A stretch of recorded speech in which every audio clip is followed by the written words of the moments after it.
For advertisement, call 8125893028. Our Gmail maxtvtelugu@gmail.com.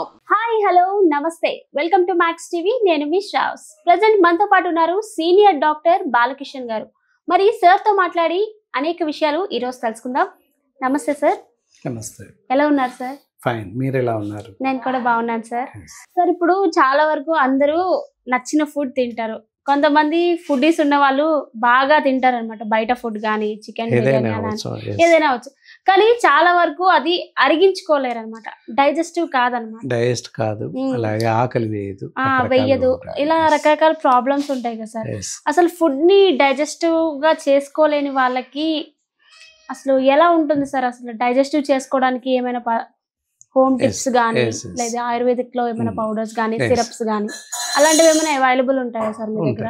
First ఏంటంటే అసలు జీర్ణాశయం గురించి కాస్త తెలుసుకోవాల్సిన అవసరం ఉంటుంది. ఇంటెస్టైన్ గురించి, జీర్ణాశయం గురించి తెలుసుకోవాలి అంటే ఆహారం ఏ విధంగా జీర్ణం అవుద్ది, అసలు ఎలా జీర్ణం కాదు అనేది కొంత సమాచారం తెలుసుకోవాల్సిన అవసరం ఉంటుంది. ఇక్కడ ఏంటంటే జీర్ణాశయంలో సరైన పద్ధతిలో జీర్ణరసాలు వస్తాయి.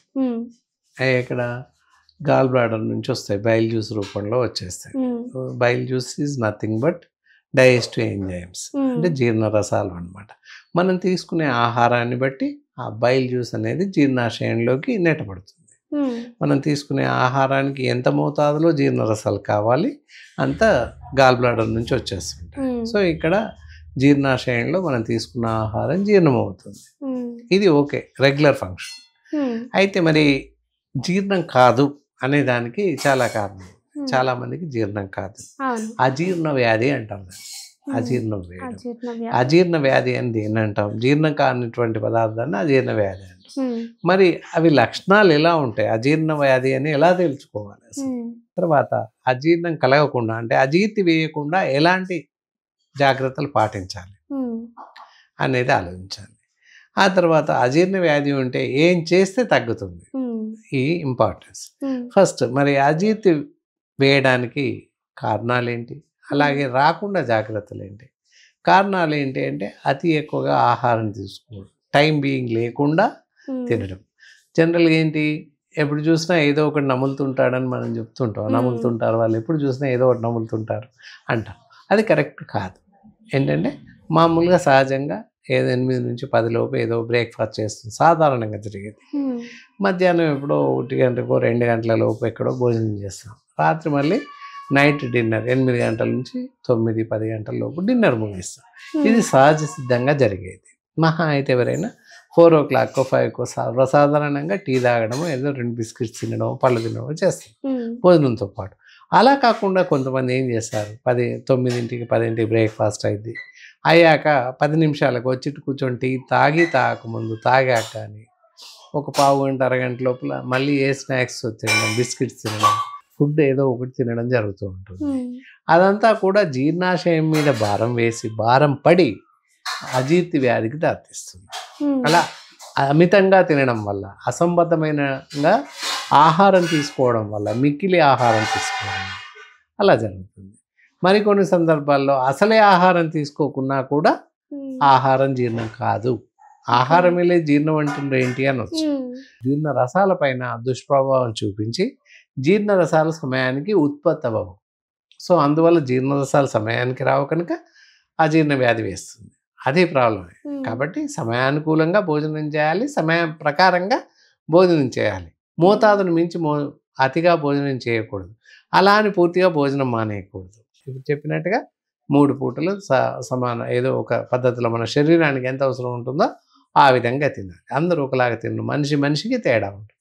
రిక్వైర్మెంట్ ఆహారం తీసుకోవడంలో చాలా తేడా ఉంటుంది.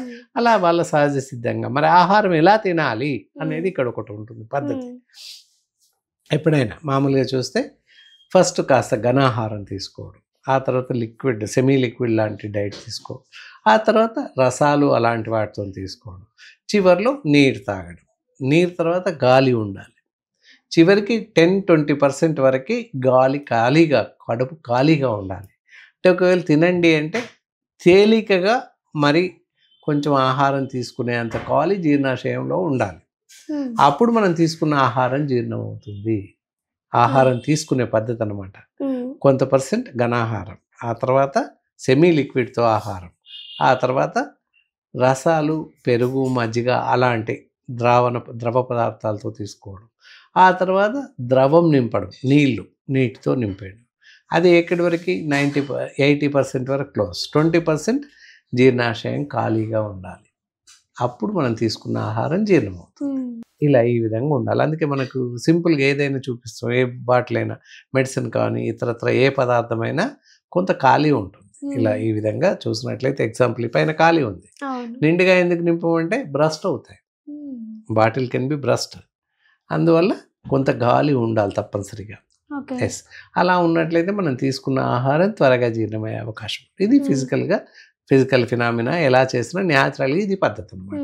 అలా కాక అధికంగా అసంబద్ధమైనటువంటి ఆహారం, సమయం లేకుండా అసంబద్ధమైన ఆహారం, ఎక్కువ ఆహారం తీసుకోవడం సరైన పద్ధతి కాదు.